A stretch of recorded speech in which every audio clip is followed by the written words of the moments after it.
Good evening parents, and welcome to the Year 9 options presentation. For those of you who don't know me, I am Mr McMullen, the Deputy Head Teacher at All Hallows, and I oversee the Year 9 options process and guide the Year 9 students through it. Normally we would have a live options evening and this presentation would be done in the Arts Theatre, and after that there would have been the opportunity for you to meet option teachers in classrooms. Because we have to do everything so differently this year, this is a recorded presentation with the same PowerPoint that I would have shown in the Arts Theatre, and the presentations from the teachers are recorded as well, and you will find them on the links in the options booklet, which is now available on the school website. On Monday there was an options assembly for Year 9, which they should have seen, so that they have been informed as well about how the options process works. But it's for the parents tonight that I'm speaking and want to guide you through the options process via this PowerPoint.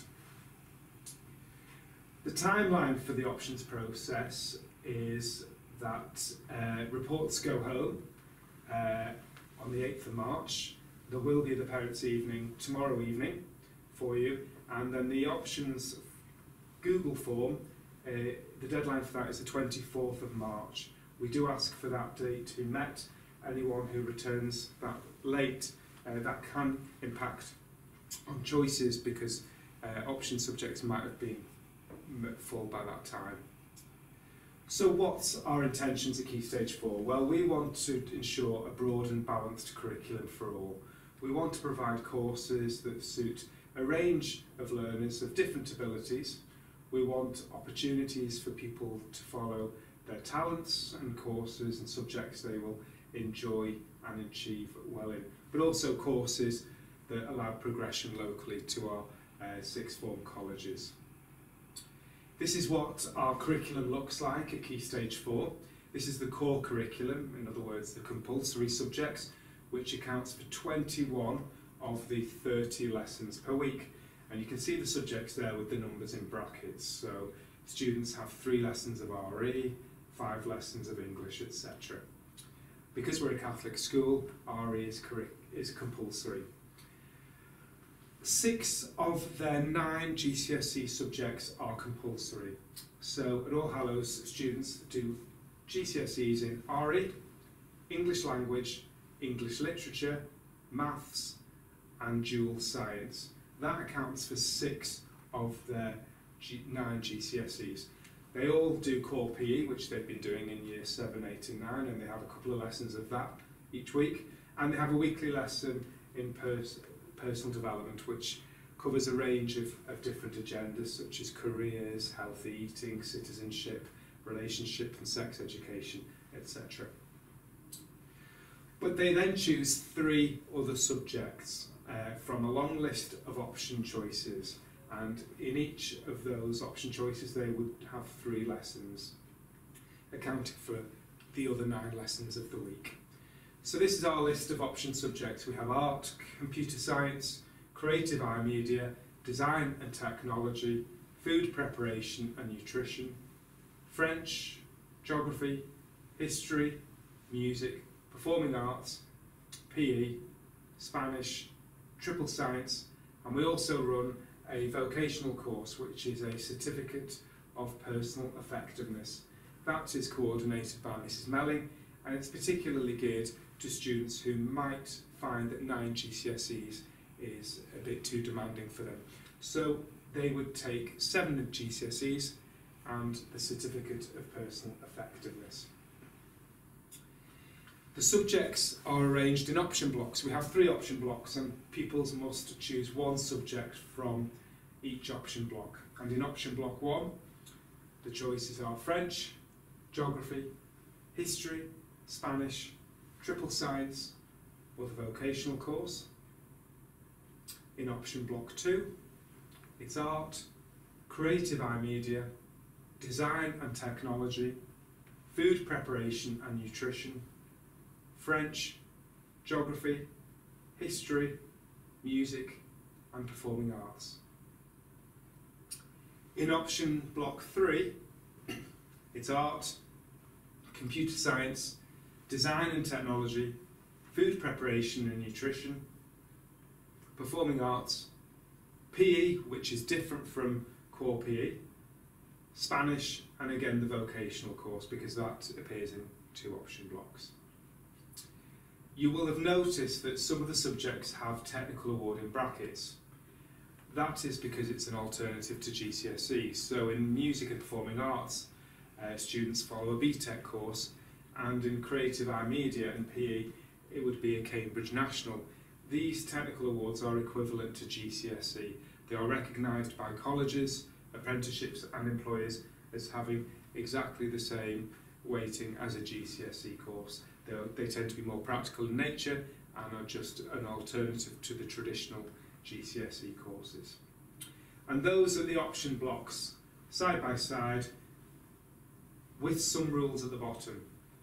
So in order to preserve a broad and balanced curriculum, students cannot take both creative iMedia and computer science.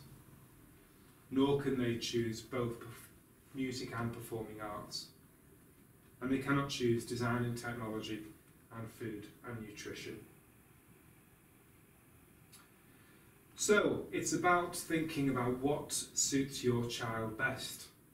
You may have heard of the EBAC, which is short for the English Baccalaureate. This is a measure that was introduced by the government a few years ago, and it is a measure to show a range of subjects that a child has studied. In order to achieve the EBAC, and there is no certificate given to a student if they do it, but some are happy to show colleges and universities that they followed the EBAC range of subjects. To do the EBAC, you would have to have done English, Maths and Science, plus a humanity and a modern foreign language. So what that means for your children is that they must choose, therefore, history or geography, and French or Spanish. For some children, strong academic GCSEs is the most appropriate pathway. For other students, it's a mixture of GCSEs and the more practical technical awards. The technical awards can offer variety to a student in their timetable and can give them a bit more variety perhaps than just following all the strong academic GCSEs. So what advice or recommendations do we make? Well, I've just said this, but the first one is I think a practical subject does give some much needed variety to a student's timetable. Obviously, students should consider where their strengths lie. They should consider what they're interested in and what they enjoy. But they should also think about the next steps. Further education, apprenticeships, university, etc. I always say don't choose a subject because of a particular teacher, because you might not have that teacher in years 10 and 11 anyway. And also don't choose a subject because your friend is doing it, because you might end up in different groups. It's about helping your children to make their own choice, but it is their decision. They're the ones that are going to have to sit in these 30 lessons a week, week on week, and ultimately sit the exams at the end of year 11. So I've mentioned that those combinations are not allowed, and just to reinforce that, and again, that is because of overlap in specifications from exam boards, but also because we want to preserve a broad and balanced curriculum for all. So a couple of individual subject considerations for you. In terms of modern foreign languages, we offer French and Spanish, but a pupil can only opt for a subject they've already been taught in. So not all students have done Spanish, so therefore Spanish is only available to pupils who have taken it in years 8 and 9. Pupils can study 2 different languages in 2 option blocks. That would be a pathway for anyone particularly wanting to study languages at A level and beyond. We have 2 computer courses available. They are very different, computer science and creative iMedia.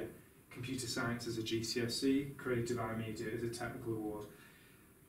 This is where the computing staff can really give guidance better than I can, but I do know that anyone taking computer science should be very strong at maths, likely to be in either P1 and G1 or P2 and G2. They should have a logical brain and enjoy coding and be interested in computer programming. But creative iMedia does not have that requirement of being in set 1 or 2. And it's for pupils interested in designing and creating and using computers, and pupils who might prefer coursework to examinations. For some students, it's a very easy and quick process deciding their options. Some of them will have seen the option blocks and already know which ones they want to study. I'll do that subject there, that one there, and that one there. It's very quick.